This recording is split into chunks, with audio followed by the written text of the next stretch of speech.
ಒಂದಲ್ಲ ಒಂದು ದಿನ ನಿಮ್ಮ ಆಸೆ ಕನಸುಗಳೆಲ್ಲ ನನಸಾಗ್ತದೆ ಎಂಬ ಭರವಸೆಯೊಂದಿಗೆ ಜೀವನ ನಡೆಸಿ. ಆ ದೇವರು ಯಾರಿಗೂ ಪರಿಪೂರ್ಣವಾದ ಬದುಕನ್ನು ಕೊಟ್ಟಿರೋದಿಲ್ಲ.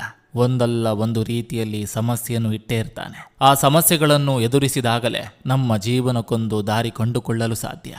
ಎತ್ತಿ ಎಸೆದ ಮೇಲೆ ಕೆಲವರಿಗೆ ಗೊತ್ತಾಗೋದು ಕೈಯಲ್ಲಿ ಇದ್ದದ್ದು ಕಲ್ಲಲ್ಲ, ವಜ್ರ ಅಂತ. ಮನುಷ್ಯನಿಗೆ ಮನುಷ್ಯನನ್ನು ಕಂಡರೆ ಆಗೋದಿಲ್ಲ. ಯಾಕೆ ಗೊತ್ತಾ? ಎಲ್ಲಿ ಅವನು ನನ್ನ ಸಮನಾಗಿ ಬೆಳೆದು ನಿಲ್ತಾನೆ ಎಂಬ ಸ್ವಾರ್ಥದಿಂದ.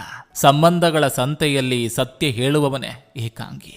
ಇರುವಷ್ಟು ಸಾಕೆಂದವನು ಬಡವನಾಗಿದ್ರೂ ಬದುಕ್ತಾನೆ, ಇನ್ನಷ್ಟು ಬೇಕೆಂದವನು ಶ್ರೀಮಂತನಾಗಿದ್ರೂ ಕೊರಗ್ತಾನೆ. ಯಾರ ಮನಸ್ಸಿನಲ್ಲಿ ನಾನೇ ಸರಿ ಎನ್ನುವುದು ಇರ್ತದೆಯೋ ಆತನಿಗೆ ತನ್ನ ತಪ್ಪಿನ ಅರಿವಾಗುವುದಿಲ್ಲ.